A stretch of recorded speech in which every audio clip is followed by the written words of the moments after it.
गीता में अर्जुन को स्वयं भगवान कह रहे हैं कि उस परमेश्वर की शरण में जा, उसके लिए उन संतों के पास जा जो तत्वदर्शी हो। इसी प्रकार हजरत मोहम्मद को उनका अल्लाह कह रहा है कि कोई और पूर्ण परमात्मा है, उसको पाने के लिए उन तत्वदर्शी संत की तलाश कर। वो प्रभु कौन है, ये जानने के लिए कृपया अवश्य सुनिए जगत गुरु तत्वदर्शी संत रामपाल जी महाराज के अमृत वचन।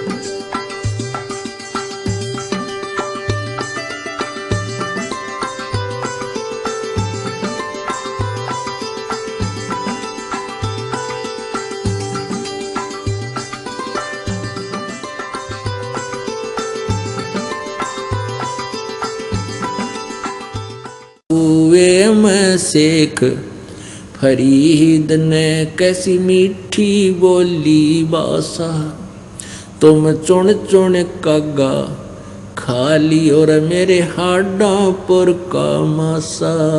तुम चुन चुन कागा खाली और मेरे हाडों पर का मासा।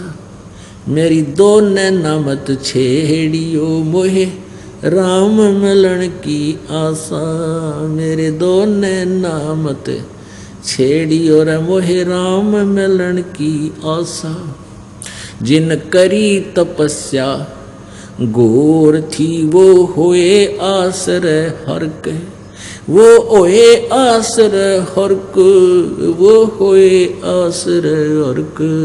लागी का मार्ग और है लग चोट काल जा करके। अब इन कथाओं से आपको बहुत कुछ राहत मिलेगी और निष्कर्ष मिलेगा। ये शेख फरीद जी बचपन से ही ज़्यादा कुछ शरारती टाइप थे। इनकी माताजी के नाक में दम रखा करता, उछल कूद करता, कोई बर्तन फोड़ देता, कोई उठा के किधर पटक देता, गली में जाता, किसी बाल गिर झगड़ा करके आ जाता, उलाने आते। उसकी माँ ने सोचा कि इसको कैसे क्या करूं, मैं काम लग जाती हूँ, यूँ किधर गली में भाग जाता है, शरारत करके आता है और आसपास के मोहल्ले का नाक में दम कर रहा है। एक दिन उसकी माताजी ने कहा कि बेटा तू नमाज करया कर। वो कहने लगा माँ क्यों, मैं क्यों करूँ नमाज, मुझे क्या मिलेगा। माँ ने कहा कि बेटा तुझे अल्लाह खजूर देगा। अब उसको खजूर का फ्रूट जो था वो ज़्यादा फेवरेट फ्रूट था उसका, बहुत चाव से खाता था। कहने लगा सचमुच माँ। अखा बेटा सच्ची बता दे। अखा सच बताती हूँ, तेरे को अल्लाह खजूर दिया करेगा जब तू नमाज करके उठेगा। अब मुझे बता फिर कैसे करना है नमाज। माता ने एक चादर बिछा दी साफ सी और कहा इस पर लौट जा और ऐसे मत्था टेक ले और न्यों कहता रहिए हे अल्लाह मुझे खजूर दे, हे अल्लाह मुझे खजूर दे। और जब तक मैं ना कहूँ इतना आँखें मत खोलिए। अब ठीक है माता जी। अब वो क्या करती, एक चादर बिछा देती, उसकी आंखें बंद करवा दे। वो कहीं जाता अल्लाह खजूर दे, अल्लाह खजूर दे, अल्लाह खजूर दे। वो अपना सारे काम तो निपट कर लेती, सारे घर के काम ने। और क्या करती, पीपल के वृक्ष के पत्तों के बीच में और इतना सारे खजूर रखाती उसके नीचे, कपड़े के नीचे, जिसके ऊपर बैठ कर वो नमाज करते थे। अब वो उठ के आया, माता ने कहा भाई खोल दे आँखें। उसने आँखें खोल दी, उठ कर अपनी माँ के पास आया कि माता आप तो बहुत झूठी हो, अब आज के बाद कराना मेरे से नमाज। मुझे बहका कर वहाँ बैठा दिया। अल्लाह ने मुझे खजूर तो दिया ही नहीं। उसकी माता बोली, बेटा भगवान ऐसे सरेआम नहीं देता, वो छुप के गुप्त रूप से देता है। देख ले, तेरे कपड़े के नीचे कहीं रख गए होंगे, अल्लाह ज़रूर रखे होंगे। उसने जाते चादर फेंकी, उसमें खजूर पाए, 2 पत्तियां के बीच में अच्छे इतने सारे। वो तो खावे खजूर और कूदे, खावे खजूर और कूदे। अल्लाह ने मुझे खजूर दे दिया, अल्लाह ने मुझे खजूर दे दिया। अब वो खा पी लिया। थोड़ी देर पाछे बोला, माँ अब कब करनी है नमाज? वो बोली, डट जा, थोड़ी देर फिर बताऊंगी। तो उसको ऐसा चाव चढ़ गया, वो बैठा दे उसने, वो अपना 1-2 नमाज के कुछ जो मंत्र से थे वह बता दिए, और फिर वो अपना लगा रहता, वो अपना काम ले करने लग जाती, और उलाने तो पीछा छूट गया। एक दिन वो माई, उसकी माता जी खजूर रखना भूल गई, और उसने कह दिया कि आजा भाई उठ ले। अब वो तो बाट देखा था, माँ कब कब उठ ले। वो फट दे उठ गए और देखा उठा के अपना खजूर खाता हुआ चल रहा। माँ के ध्यान को नहीं रहा रखना। वो खजूर खाता हुआ आया, और फिर उसके ध्यान आ गई, रे तेरे मैंने तो यूँ कह दिया उठ ले, खजूर रखना भूल गई। वो खजूर जो उसने तैयार कर रखे थे रखने के लिए, वो माँ के पास रखे, और वो खजूर खाता हुआ आ रहा है। उसकी माता जी बोली, अरे शेख फरीद, तो ये खजूर कहाँ से लाया? कि माँ रोज देता अल्लाह मुझे, खावर कुदन का रोज देता अल्लाह मुझे, रोज देता। उसके समस्या हो रही माता जी के, खजूर तो मैंने रखे को नहीं, अरे ये खा कहाँ से रहा है? बेटा सच्ची बता। पकड़ा उसको, अग बेटा सच्ची बता कर, अग आजा दिखाऊंगा, देख यहाँ रखे थे। एक खजूर वहाँ गिर भी गया था जल्दी में उसके पास चद्दर के नीचे, और वो खा रहा सामने। अब माई तो कलेजा पकड़ कर बैठ गई, क्यों बालक को ना, इसके साथ तो अल्लाह विशेष रजा बख्श रहा है। और माई ने ये सोची थी कि आज इसको खजूर ना मिल ले तो ये कद्दे नहीं करे, फिर ऐसा नकम्मा है। कहने का भाव ये है कि परमात्मा अपनी प्यारी आत्माओं के पहले से ही साथ रहता है। अपनी आत्माओं ऐसे ऐसे सुख भी उसको हो रहे थे, तो फिर क्या हुआ, उसकी प्रेरणा परमात्मा में इतनी बढ़ती चली गई कि वो घर त्याग के और घर से निकल गया अल्लाह के प्राप्ति के लिए। परमात्मा प्राप्ति के लिए घर से निकल गए, तो आगे वो ऐसे ऐसे नकली संत काल के प्रेरित वो मिल गए।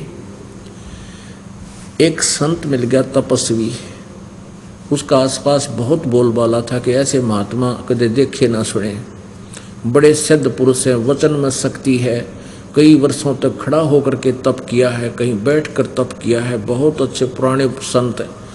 अब उनकी दंत कथा सुनकर शेख फरीद भी उसी का शिष्य हो गया, घर त्याग दिया, बैराग ले लिया, कति शादी भी नहीं करवाई। शेख फरीद जी का जो गुरु था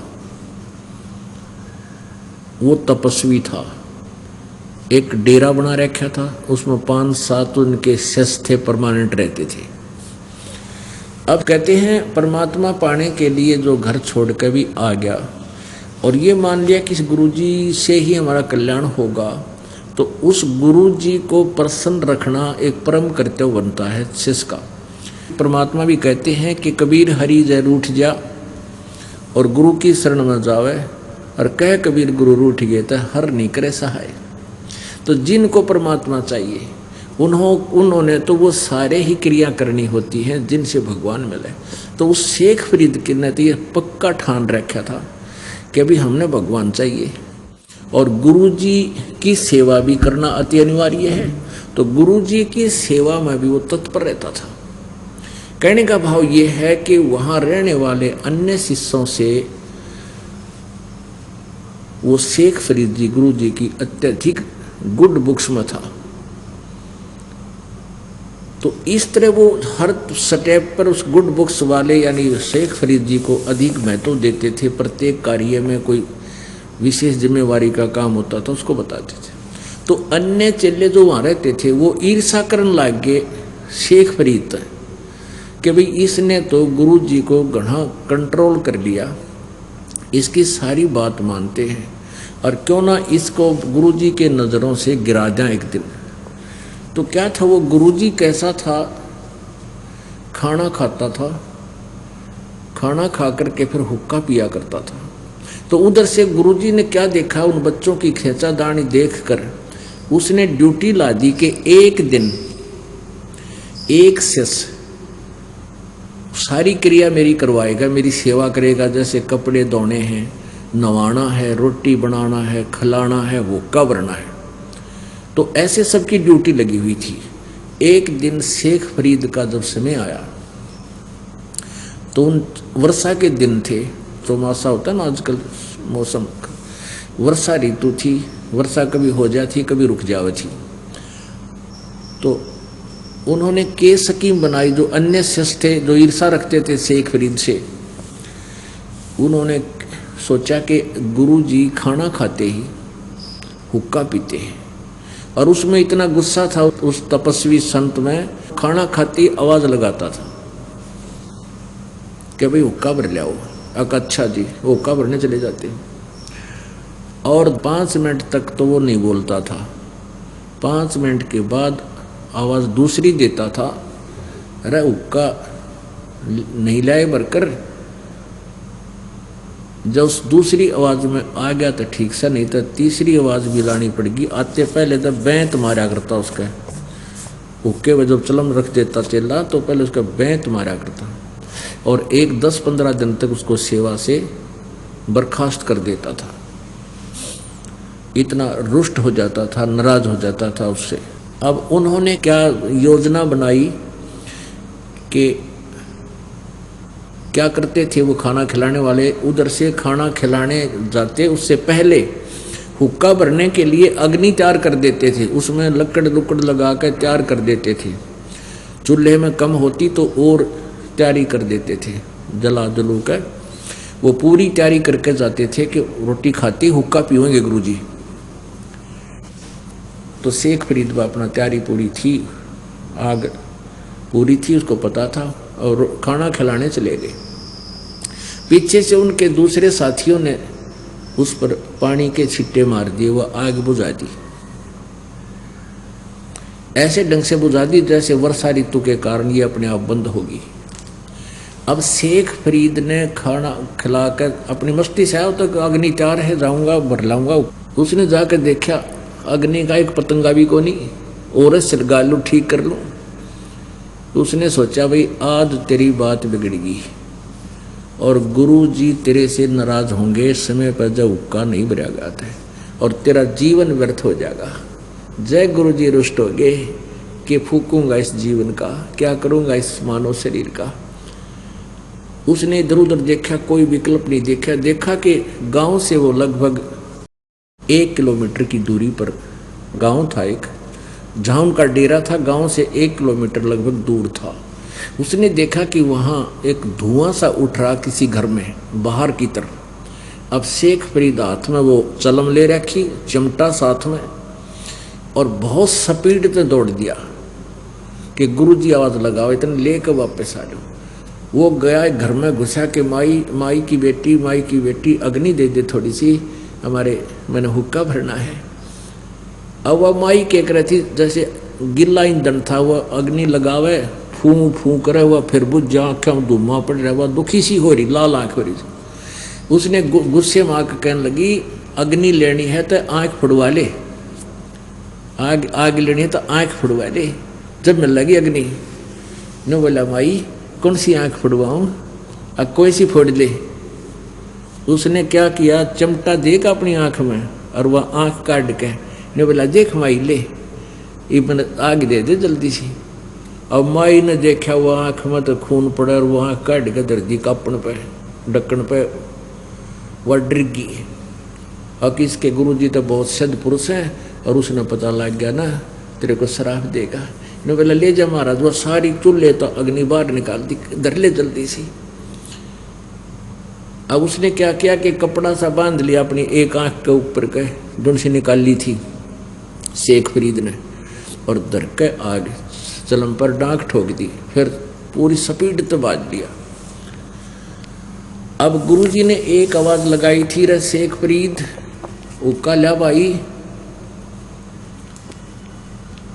तब वो शेख फरीद वापस आ रहा था, काफी दूर था, उसने सुनी को ना। अब गुरुजी ने दूसरी आवाज लगाई, रे कित मर गया शेख तू? ने बोला, आ गया गुरुजी, आ गया गुरुजी, आ गया गुरुजी। इन्नो कत्ते वो पहुंच गया टाइम पे, उका चलम धरती अका अच्छा भैया राख के ला गया, अका आपकी रजा है दाता, दूमा दामा लग गया। अब गुरुजी ने कोनी मैं तो दिया, तो बाट देखा था, हुक्का पीन में सो जाया करता अपना, उसने पी का हुक्का तो सो गया, रात्रि होगी। अब उस माई ने सारी रात नींद नहीं आई, आखिर तो बात बिगड़ गई है, रात में जाऊं क्यों करे, सुबह उठते जाऊंगी। उस आँख को लिए रख रखी, उस आँख उसमें एक ढक्कन के ऊपर बर्तन का ढक्कन होता था, जैसे कापन बोलिया कृष्ण। उस आँख ने लेकर सुबह सुबह वह माई डेरे में पहुंच गई। अरने बोली, महाराज जी मैंने माफ़ कर दो, मेरे से गलती होगी, मैंने माफ़ कर दो। महाराज बोला, भाई क्या गलती होगी बेटी? अग जी आपका बच्चा अग्नि लेने गया था हुक्का भरने के लिए, और मैं दुखी हो रही थी, आग जला नहीं थी, कभी बुझ जाती तो गिला ईंधन था, मैं दुखी हो रही थी, मैंने गुस्से में आकर ने कह दिया तू आँख फुड़वा ले। जब मैं लगी इतना आग, और वो गढ़ा पीछे पड़ गया, माई आग जरूर दे दे, माई आग दे दे। मैंने उसको कह दिया तू आँख फुड़वा ले, मैंने आँख फुड़वा का धुम्मे में आँख फूट गई मेरी, जब अग्नि बड़ी है। मैं दुखी हो रही थी, दुख में ये शब्द कह दिए आपके चेले ने, और आँख निकाल दी चिमटा मार के, महाराज जी और ये मैं आँख ये देख लो, ये ले आई हूँ। अब वो गुरुजी ने सोचा रे कि क्यों की कहानी है भाई, उन आवाज दी रहा शेख फरीद को बुलाओ। शेख फरीद आ गया, हाँ गुरुजी। बेटा क्या बात थी? अग जी गिल्ला ईंधन था और ये आग बुझ गई यहाँ की, और आप रुष्ट हो गए तो मेरे इस जीवन का बनेगा कि मैंने तो, मेरा तो उद्देश्य यही है कि मुझे भगवान मिले, और आप रुष्ट हो गए मेरे तो मैं इस शरीर का क्या करूँगा? सीने से लगा लिया उस प्यारी आत्मा को, उस संत ने अपने चेले को, और कहा बेटा खोल दे इस कपड़े ने। वो कपड़ा खोल दिया तो आँख पूरी होगी उसकी, लेकिन थोड़ी छोटी होगी, आँख नो की नो होगी। अब कहने का भाव ये है पुण्यात्माओं, अब विचार देखना कि जीव कैसे बचे इस काल के जालते हैं। उस प्यारी आत्मा संत ने, उस गुरु जी ने, गुरु पद पे घर त्याग कौन करता है? जो पिछले जन्म का पुण्यकर्मी प्राणी होता है, परमात्मा की चाह में घर से निकलता है, या घर पे रहते हुए साधना जो करता है, इधर भ्रमता भटकता है, परमात्मा के चाहने के लिए तीर्थों पर मंदिरों में कहीं जाता है, वो पुण्यात्मा ही होता है, पिछले संस्कार उसके अच्छे होते हैं, तो वही गुरु पद प्राप्त करता है। और फिर आगे हठ योग तो कुछ ऐसे जंतर मंत्र हैं सदग्रंथों के, उनके करने से उसमें कुछ सिद्धियां आ जाती हैं, और उन सिद्धियों से उसके पुण्य जाते हैं। अब उसने अपनी उस वचन से उसको आंख दे दी, अब वो भक्ति सत्य नहीं थी गुरु जी की, शेख फरीद जी के उस गुरु जी की, तो अगले जन्म में उसकी आंख स्वयं खत्म होएगी, क्योंकि उसने अपने एक मनुष्य जीवन की आंख का दान कर दिया। एक आंख तो वो काना होगा किसी न किसी जन्म में। तो ऐसे जालिम काम है इस काल का। अब वो गुरुजी जब मृत्यु को प्राप्त होने लगा, सबको निर्देश दिया करता, बेटा ये साधना अंतिम सांस तक करना, घोर तपस्या करना, घोर तप करने से तुम्हें परमात्मा प्राप्ति होगी। जैसा उसके पास साधन था वो अपने चेलों में दृढ़ कर रखा था। अब शिष्यों ने भी ये फाइनल मान लिया था कि हमारे गुरुजी ऐसे सिद्ध पुरुष हैं, आँख भी ठीक कर सकते हैं, तो फिर इनकी सब बातों में दम है, सत्य है, सच्चाई है। तो इस दृष्टिकोण से सारे स्तब्ध थे और उनकी आज्ञा का पालन करते थे। तो जब वो मृत्यु को प्राप्त हो गए, शरीर छोड़ गए, अब शेख फरीद जी ने सोचा कि यहाँ ये लोग खींचातानी रखेंगे मेरे साथ, गुरुजी चले गए हैं, और तपस्या करने के लिए उन्होंने कहा है हम थोड़ी दूरी पर उस आश्रम से 5-7 किलोमीटर जाकर वो तप करने लगे। अब 12 वर्ष तक उस शेख फरीद जी ने केवल 50 शेर अन्न खाया, 50 किलो 12 वर्ष में। हिसाब ला के देखो, ओए होए 50 किलो तो एक आदमी एक साल में छक्के भी कोई ना 50 किलो में सारे साल में, यानी 1.25 मन अन्न फरीद ने खाया। किस लिए खाया कि मेरा शरीर जीवित रहे थोड़ा बहुत और मैं इतना घोर तप करूं। अब उसने खूब तपस्या की। अब उसका शरीर इतना कमजोर हो गया, वो क्या करने लगा, कुएं के साथ में एक वृक्ष था, कूप के साथ, उस वृक्ष की टहनी कुएं के ऊपर के गई हुई थी ऐसे, उसने उस वृक्ष की टहनी में रस्सा बांध के अपने पैरों का बांध लेता और अन्न इसलिए कम खाता था कि मेरी इंद्रियां, मेरे विकार बकवाद ना कर दे, कहीं मेरे इस मार्ग में बाधा ना कर दे, इसलिए अन्न कमजोर ऐसा खाया करता कि बस ये सांस सांस आ जा और मन बकवाद ना करे, कोई मेरी क्रिया में भंग ना हो जा, कोई विकार ना कर बैठूं मैं। तो उसने क्या किया, शेख फरीद ने सोचा थोड़ा, इसलिए आहार कम करता था, तो उल्टा लटक जाता था कुएं में, पैर बांध गए रस्से तक और रस्से को थोड़ा लंबा लटका लेता था अपने हाथों तक, पैरों के बांध के, फिर उस रस्से को पकड़ कर धीरे धीरे ऊपर और उल्टा होकर के फिर लटक के ऊपर आ जाता था। ऐसे 12 वर्ष तक कुएं में उल्टा लटक के साधना की। अब एक दिन वो बाहर बैठा था, जिसा भी अन्न उसने खाना था वो खा लिया और ऐसे निढाल बैठ गया और वो सोच रहा था कि भगवान परमात्मा कब दर्शन दोगे, अल्लाह ये खुदा, शरीर तो अंत होने वाला है, इतना वीक हो गए वो कि शरीर पर केवल अस्थि पंजर हाड दिखाई देते, जैसे कति कमजोर आदमी होया करे। अब शेख फरीद जी ने ऐसे विचार कर रहा था, लेटा हुआ था, ऊपर से काग आगे कौवे, उन्होंने देखा ये आदमी मरा पड़ा है और इसके मांस तो है नहीं, हम खा लें। आंखें निकालने के लिए काग आगे माथे पर बैठ गए। तो उसने सोचा भी ये कौवे खाओगे तेरी आंख काट देंगे। वो कुएं में उल्टा लटक गया सहज सहज। तो कौवे वहां भी पहुंच गए। तो थोड़ी देर के बाद उन्हें देखा कि तो बिल्कुल कंडम सा हो रहा है, तो फिर उस पर जा बैठे, उस रस्से पे। तो वो क्या बोला कि भाई कौवे, मेरी आंख छोड़ दियो, मेरे शरीर पर कई मांस शेष हो, तुम अपना पेट भर लो, खा लो तुम।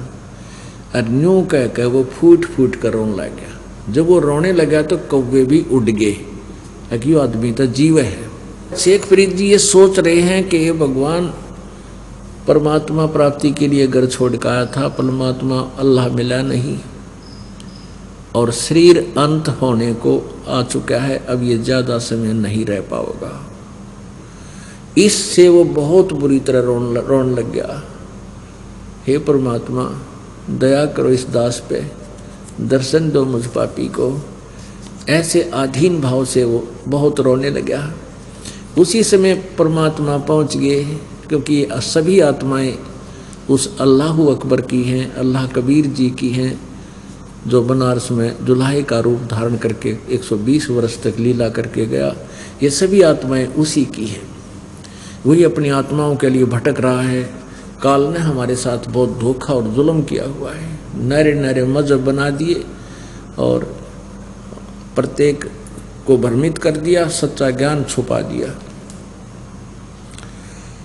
अब परमात्मा आए, कुएं पर खड़े हुए और रस्सा पकड़कर उसको बाहर निकालने लगे, ऐसे जैसे पानी निकालते। बहुत गहरे होते थे कुएं उस समय, 200, 300, 300, 400, 400 फुट गहरे होते थे। नीचे को क्या करते थे, जैसे खेतों में पाली होते थे गवाले, ये पाली होते थे बकरी भेड़ चराने वाले, तो कुछ एक शरारती होया करते, वो पकड़ के उसका रस्सा और ऐसे घुमा देते थे, अल्हा देते थे। एक बाबा जी फूटे जा गए इधर उधर कुएं में लाग के, तो वो बेचारा अपना हाथ ऐसे कर लेता था, अपना सिर बचा लेता था। वो थोड़ी बहुत देर छोड़ छाड़ कर चले जाते थे, कर लेते शरारत अपनी। तो शेख फरीद जी ने सोचा कि आज तो कोई घना शरारती आ गया और इसने मुझे बाहर ही निकाल लिया। पहले तो रस्से को हिला कर भाग जाते थे, थोड़ी देर इधर उधर हिलकर मैं सेट हो जाता था। तो जो ही परमात्मा ने ऐसे बाहर निकाला, उल्टा लटका लटका कहता शेख फरीद कि भाई मैंने तेरा क्या बिगाड़ा है, मुझे वापस छोड़ दे, शरारत ना करे, साधु संतों के साथ शरारत नहीं करते, भगवान अल्लाह तुझे सजा दे देगा। तो परमात्मा ने पूछा आप क्या कर रहे हो महात्मा जी? वो कहने लगे कि मैं परमात्मा प्राप्ति के लिए भगवान के दर्शनार्थ साधना कर रहा हूँ, तपस्या कर रहा हूँ, भगवान की भक्ति करके उसकी प्राप्ति करूँगा, उसको दर्शन करूँगा, मालिक के दीदार करूँगा। तो परमात्मा बोले कि मैं हूँ भगवान और मैं तेरे पास आ गया हूँ। अब ये जो अज्ञान छुरी है, ये हमारा ज्ञान अज्ञान जो है, ये फिर आगे अड़ जाता है, ढीठ बना दिया इसने हम उस अधूरे ज्ञान में। अब शेख फरीद ने क्या सुन रखा है मुसलमान धर्म के सभी संतों से कि परमात्मा निराकार है, बेचून है, वो दिखाई थोड़ी देता है, वो कभी किसी ने उसके दर्शन नहीं होते। शेख फरीद जी ये शब्द बोला। परमात्मा बोले भले पुरुष, एक तरफ तो आप कह रहे हो कि मैं परमात्मा के दीदार के लिए, दर्शन करने के लिए साधना कर रहा हूँ, और दूसरी तरफ आपका सिद्धांत क्या है, आप बता क्या रहे हो और कर क्या रहे हो? आप कह रहे हो भगवान निराकार है, वो दिखाई थोड़ी देता है, और उसके पाने के लिए आप ये इतने डले ढोरा, इतनी साधना कठिन कर रहा है। न्यों तो सोच ले भले पुरुष, तुम कह क्या रहे हो और कर क्या रहे हो? ओ तेरा गजब भैया, इतनी सी बात थी। अब शेख फरीद के मन के सारे सक्रिय सिद्धे हो गए, वो सारे लेंस सीधे हो गए कि जो उल्टी आंट पकड़े बैठा था उसने न्यों के न्यों चरण पकड़ दिए, उल्टे लटके लटके। ये सोच लिया कि ये अल्लाह नहीं है तो अल्लाह का जानकार अवश्य है। भाई सच्ची बात है कि हम परमात्मा के दर्शन के लिए सारा प्रयत्न कर रहे हैं और परमात्मा को निराकार बता रहे हैं, दर्शन के कराएंगे, डले डोन लग रहा। तब परमात्मा कबीर जी ने कहा बच्चा, भगवान मिलेगा उसके विधिवत एक विशेष विधि है, और ऐसे भूखा मरने से, हठ योग करने से परमात्मा प्राप्ति नहीं होती। तो पहले कुछ फल खा, आहार कर, थोड़ा खा ले, तुम तो बिल्कुल छोड़ दिया। 1.25 मन अन्न 12 वर्ष में क्या मायने रखता है? अब आहार कर और जैसे मैं बताऊं ऐसे भक्ति कर। तब उसने परमात्मा कबीर जी ने उनको उपदेश दिया। उस प्यारी आत्मा ने सच्चे दिल से उसकी श्रद्धा से मालिक की भक्ति की। तो फिर परमात्मा ने, कबीर जी ने उसको कुरान शरीफ में बताया कि ऐसे ऐसे, उसमें लिखा है कि वो परमात्मा, कुरान शरीफ सूरत फुरकानी आयत नंबर 52 से 59 में, आपका कुरान शरीफ ज्ञानदाता किसी अन्य अपने से और सुपीरियर सर्वशक्तिमान सर्वसृष्टि रचनहार परमात्मा अल्लाह के बारे में बता रहा है, और उसने 6 दिन में सृष्टि रची, 7वें दिन तख्त पर जा बैठे। उसकी खबर वो तुम्हारा अल्लाह नहीं जानता जो कुरान शरीफ का ज्ञान दे रहा है। उसके लिए उसने ऑप्शन छोड़ दिया, कोई बाखबर यानी तत्वदर्शी संत बताएगा, उससे पूछो। वो तत्वदर्शी संत मैं हूँ। तो ये तो जचगी शेख फरीद कह के सचमुच, क्योंकि वो तो पढ़ा करते थे उनको, तो उसी समय नाम ले लिया। सब क्रियाएं जैसे परमात्मा ने बताई वैसे करने लगे। फिर उनको मोक्ष अधिकारी बनाया परमात्मा ने। तो कहने का भाव ये है,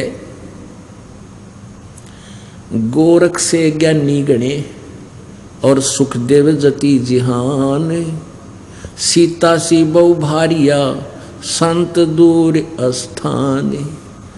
संत के घर दूर हैं, संत का घर दूर है। और देखो शेख फरीद जी का पहले वाला गुरु कितना सिद्धि युक्त था, आंख भी ठीक कर दी। तो ऐसा चमत्कार देख के कौन हिल जाए। उस गुरु जी दो रहे थे, ने सोचा ही तो भगवान उतर रहा है, और वो था काल का दूत। काल से सिद्धियां साधना करके, हठ योग करके बैटरी चार्ज कर ली, और वहाँ उसको बांट बूट के अपना नाश कर लिया, अनुयायियों को भी भ्रमित कर गया। अब पुण्यात्माओं, आप कितनी पुण्यात्मा हो, उस एक एक प्यारी आत्मा को सच्चा मार्ग पर लाने के लिए परमात्मा ने किस किस प्रकार खाड़े करने पड़े। उन्होंने सारे डले डोलिए जो परमात्मा उनके पास गए, उनको वही रास्ता बता जो आज दास आपको बता रहा है।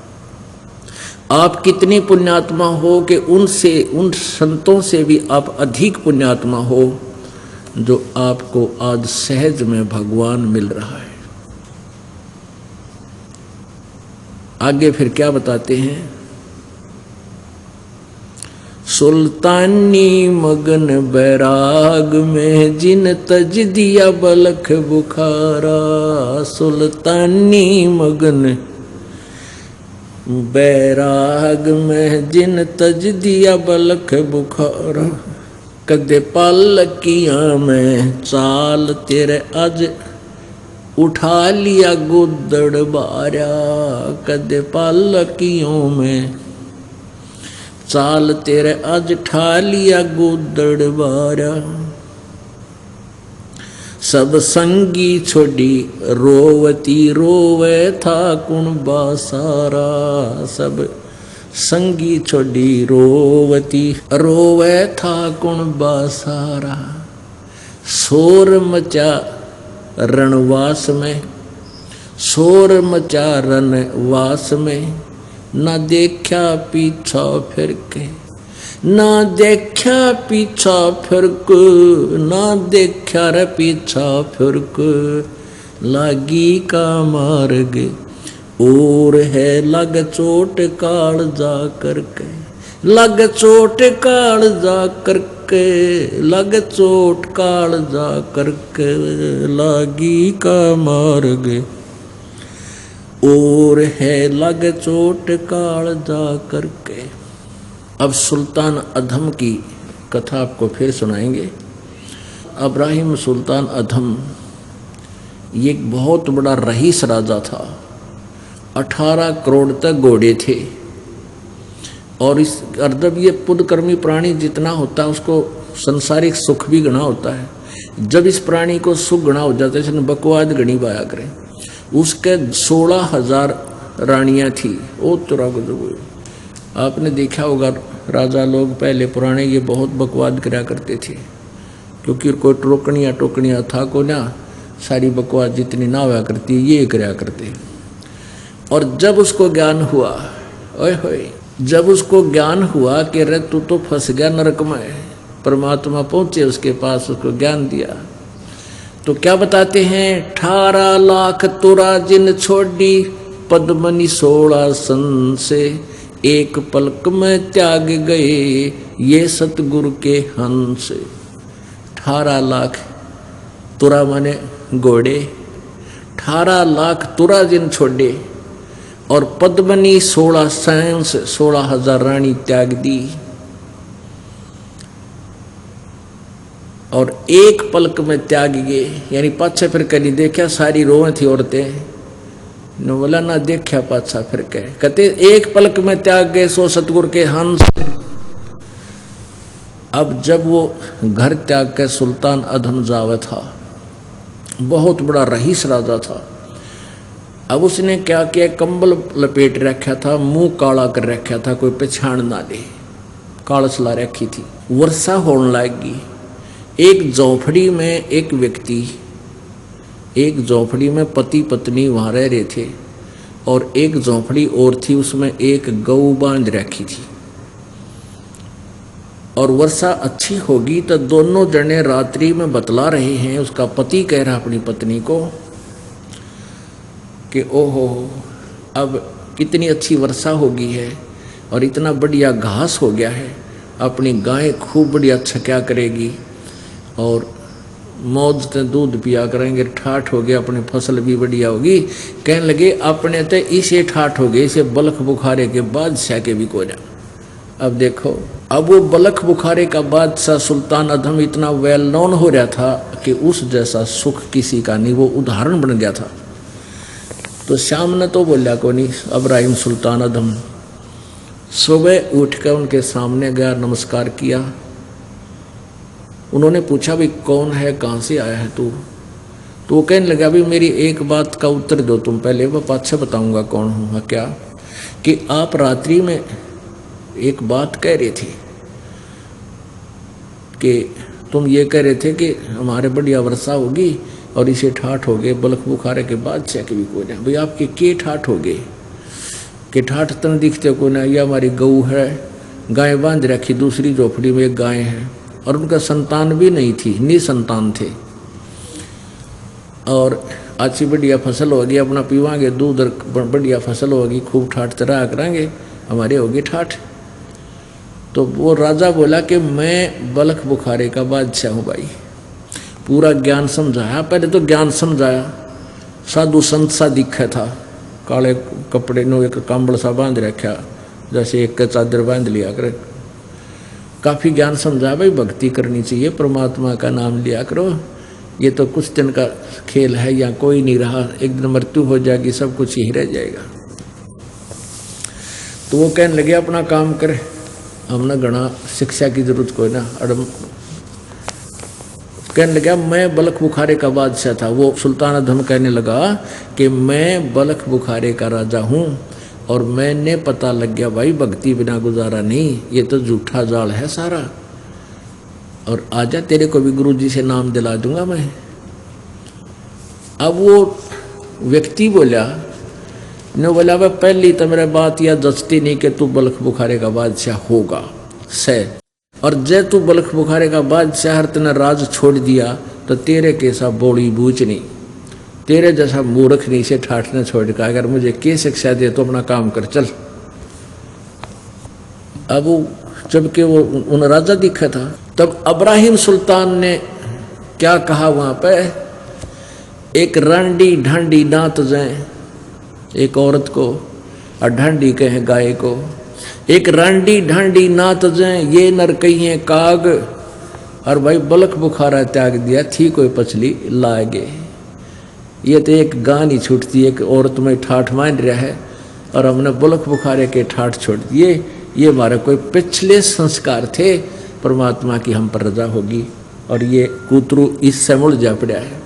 तो पुण्यात्माओं, जब आपकी ये स्थिति आ जाएगी, जिस धन को आप मांगने आते हो और परमात्मा उस नरक से आपको निकाल कर परमात्मा की तरफ लगाता है।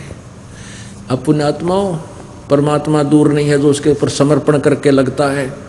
बलख बुखारे बादशाह का जाकर जंगल में बैठ गया, वो जब घर छोड़कर शाम तक कुछ आहार मिला नहीं, सुबह रात भी होगी, सुबह सोचा है अल्लाह आपका दास भूखा मरेगा। आकाश मार्ग परम पिता परमात्मा सारी सृष्टि के रचनहार कुल मालिक कबीर देव कबीर साहब, ये वो परमात्मा हैं जिन्होंने सर्व ब्रह्मांडों की रचना की। ये वो भगवान हैं जिनका कोई माता पिता नहीं है। ये वही परमात्मा है जो सन 1398 विक्रमी संवत 1455 ज्येष्ठ सुदी पूर्णमासी को अपने सतलोक स्थान से सनातन परम धाम से गति करके चलकर वहाँ से बनारस में काशी शहर में एक लहर तारा तालाब में विकसित कमल के फूल के ऊपर शिशु रूप धारण करके विराजमान हुए थे। इनके प्रत्यक्ष दृष्टा एक अष्टानंद नाम के महर्षि थे, जो तत्कालीन महर्षि रामानंद जी के शिष्य थे। एक नीरू नीमा नाम के जुलाहा दंपति निसंतान थे। वो प्रतिदिन स्नानार्थ उस लहर तारा तालाब पर जाते थे। उसके अंदर गंगा दरिया का जल लहरों के द्वारा उछलकर वर्षा के दिनों में जब गंगा दरिया फुल स्विम पर चलती थी, पटड़ी से ऊपर से उछलकर एक बहुत बड़े सरोवर का रूप धारण कर लेता था। तो उसमें स्वच्छ जल होता था, वहाँ स्नान करने के लिए वो प्रतिदिन जाया करते थे। उस दिन परमात्मा उनको कमल के फूल पर विराजमान मिले। नीरू नीमा उनको अपने घर ले आए। नीरू नीमा एक दुल्हे थे, दुल्हे का कार्य करते थे। बड़े होकर परमात्मा भी मुंह बोले माता पिता के साथ दुल्हे का कार्य करने से दुल्हा कहलाए। पुण्यात्माओं, मानव समाज पूर्ण रूप से तत्व ज्ञान से अपरिचित है। परमात्मा की परिभाषा से वो अपरिचित होने के कारण परमात्मा से मिलने वाले लाभ से वंचित है। जब किसी के ऊपर भी आपदा आ जाती है,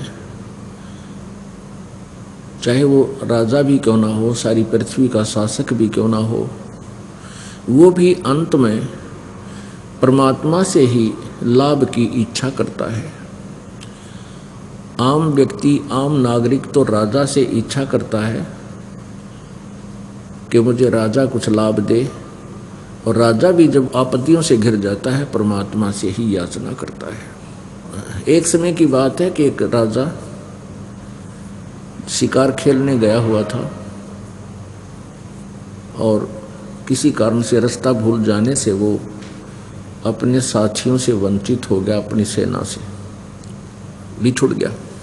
उसको बहुत भूख लगी, वो रास्ते में आ रहा था। एक किसान ने से उसकी मुलाकात हुई। किसान ने उसको अपने खेत में लगे मतीरे, तरबूज, खरबूज आदि खिलाए। राजा बड़ा प्रसन्न हुआ और उसको एक सर्टिफिकेट दे दिया कि तू कभी भी मेरे पास आ जाना, मैं राजा हूँ इस शहर का, तुझे कोई नहीं टोकेगा। कुछ दिनों के बाद उसको किसान ने सोची अपने मित्र से मिलकर आता हूँ और कुछ उससे मांगूंगा, धन मांगूंगा। वो किसान जब वहाँ पहुँचा, पहरेदारों को उन्होंने राजा का दिया हुआ वो दिखा दिया पर्ची। किसी ने उसको नहीं टोका। जब वो अंदर गया तो उसने देखा एक व्यक्ति अपने महल के आंगन में और कपड़ा बिछा करके भगवान से ऐसे कोई याचना कर रहा है। तो वहाँ पहरेदारों ने बताया कि आप यहाँ खड़े हो जाओ, राजा अभी प्रेयर कर रहा है, परमात्मा से कुछ याचना कर रहा है। क्योंकि उसमें सूखा गिर गया था और सूखे से दुखी होकर ही वो किसान राजा के पास कुछ याचना करने गया था। तो किसान ने पूछा उनसे, अंगरक्षकों से, भी क्या कर रहा है राजा, कि भगवान से याचना कर रहा है कि मेरे राज्य में कुछ सुख सुविधा हो, वर्षा हो जाए तो मेरी प्रजा सुखी हो और मुझे भी टैक्स मिले। किसान वापस चल पड़ा, कहने लगा मैं तो भिखारी के पास आ गया, ये आप ही भिखारी है, ये भगवान से मांग रहा तो मैं भी उसी से मांगूंगा जिसे राजा मांग रहा है। तो पुण्यात्माओं, ये हम कथा सुना करते थे, ये कहानी भी सुनते थे। ये बात बिल्कुल सच्ची है, क्योंकि परमात्मा सभी को देता है, राजा हो चाहे रंक, क्योंकि वह सभी उसी की आत्माएं हैं। और हम अज्ञानतावश इन राजाओं के पीछे ही पड़े रहते हैं, ये हमें सुख दे, ये हमें सुख दे। ये कुछ नहीं दे सकते। आपके जो किस्मत में भाग्य उसको वही मिल सकता है। ब्रह्मा विष्णु महेश भी आपका उसमें परिवर्तन नहीं कर सकते। जो दे सकता है, जो आपके भाग्य में परिवर्तन कर सकता है, आपके दुखों का नाश कर सकता है, आपके किस्मत में ना हो वो धन भी वो दे सकता है। वो परम अक्षर ब्रह्म है, वो पूर्ण परमात्मा है। उस पूर्ण परमात्मा के बारे में जानकारी आज तक हमें नहीं हो पाई। हम बोलते भी रहे पूर्ण ब्रह्म परमात्मा, पूर्ण ब्रह्म परमेश्वर, याचना भी करते रहे, लेकिन उससे कुछ लाभ लेने का एक विशेष तरीका होता है। वो तरीका हमें ना मिलने से हम केवल परमात्मा की स्तुति ही करते रहे, उसके गुणगान करते रहे। और जिससे हमें उस परमात्मा से लाभ नहीं मिला। परमात्मा से लाभ ना मिलने के कारण फिर हमने अपनी इच्छाओं की पूर्ति अपने दृष्टिकोण से, अपनी सोच से रास्ता निकाल लिया। किसी ने चोरी करके, किसी ने डाके मार के सोचा मैं धनी बन जाऊंगा, किसी ने मिलावट करके, किसी ने 2 के 20 बनाने की इच्छा करके, किसी ने रिश्वत लेकर के सोचा मैं धनी बन जाऊंगा। 7 जन्म भी नहीं बन सकते इस तरह धनी।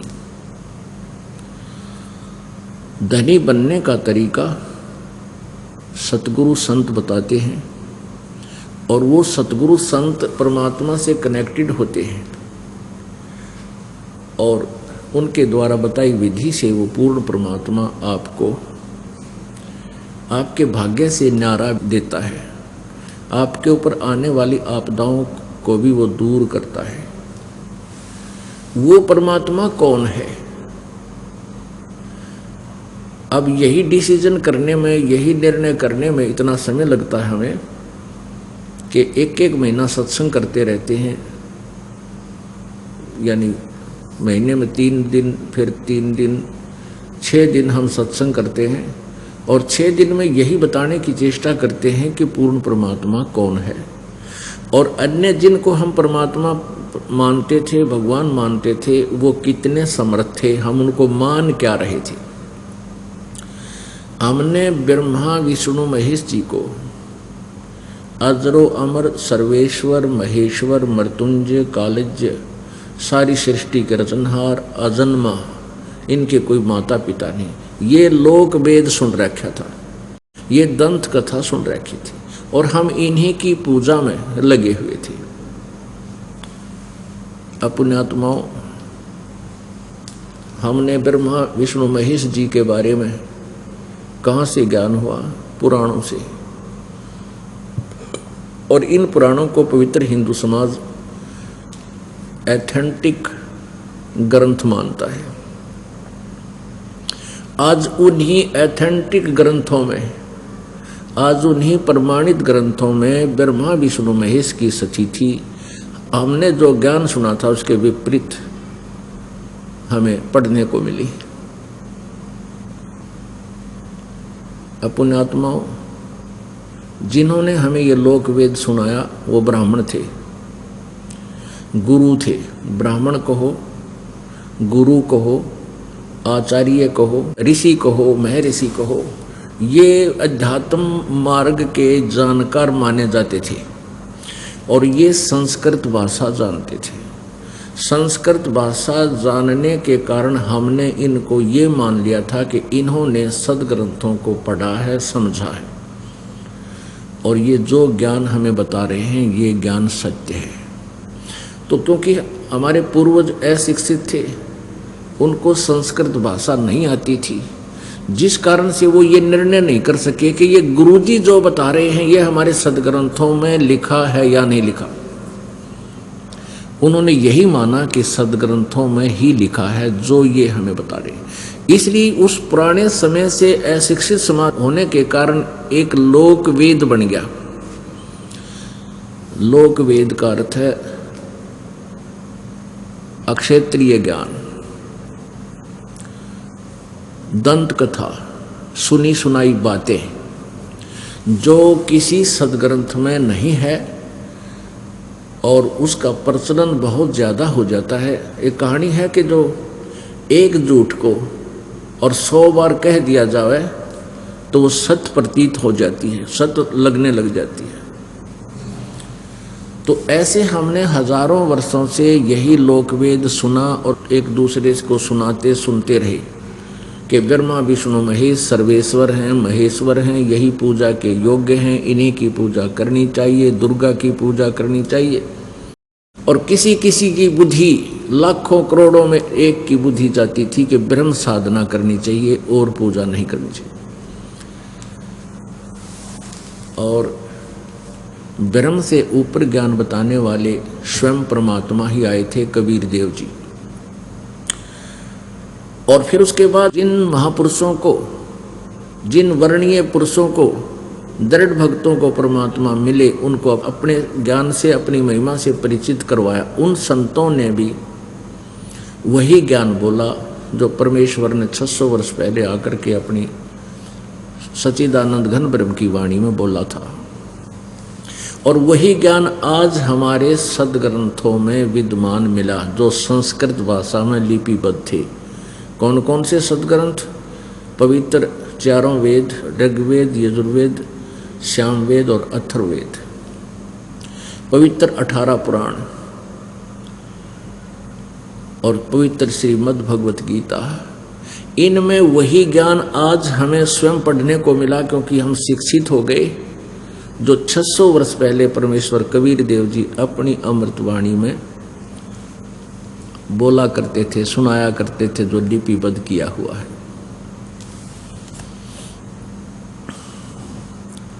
परमात्मा क्या कहा करते थे? तुम कौन राम का जपते जापम, तात कटे ना तीनों तापम। ये चतुर्भुजी भगवान कहावे, हर हट डोर बंधे सब आवे। कोटिक करता फिरता देखा, हर हट डोर कहूँ सुन लेखा। अब परमात्मा क्या बताते थे? गुण तीनों की भक्ति में ये भूल पड़ो संसार। कहे कबीर निज नाम बिना तुम कैसे उतरो पार। गुण तीनों की भक्ति में, रजगुण ब्रह्मा, सतगुण विष्णु, तमगुण शिव जी की भक्ति में ये पूरा समाज, मानव समाज, हिंदू समाज भूला पड़ा है।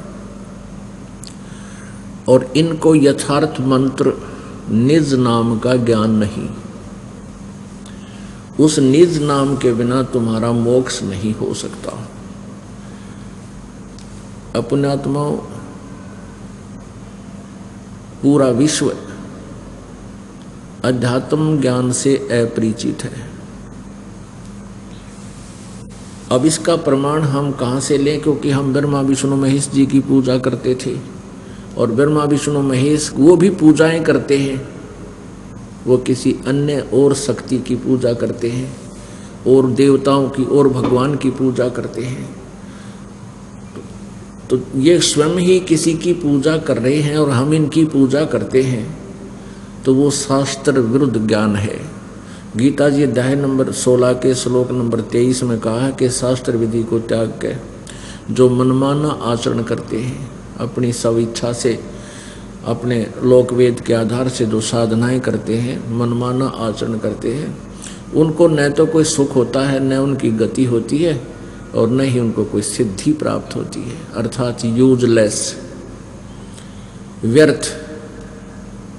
फिर गीता जी अध्याय नंबर 16 ही के श्लोक नंबर 24 में कहा कि अर्जुन, इससे तेरे लिए कर्तव्य और अकर्तव्य की व्यवस्था में शास्त्र ही प्रमाण है।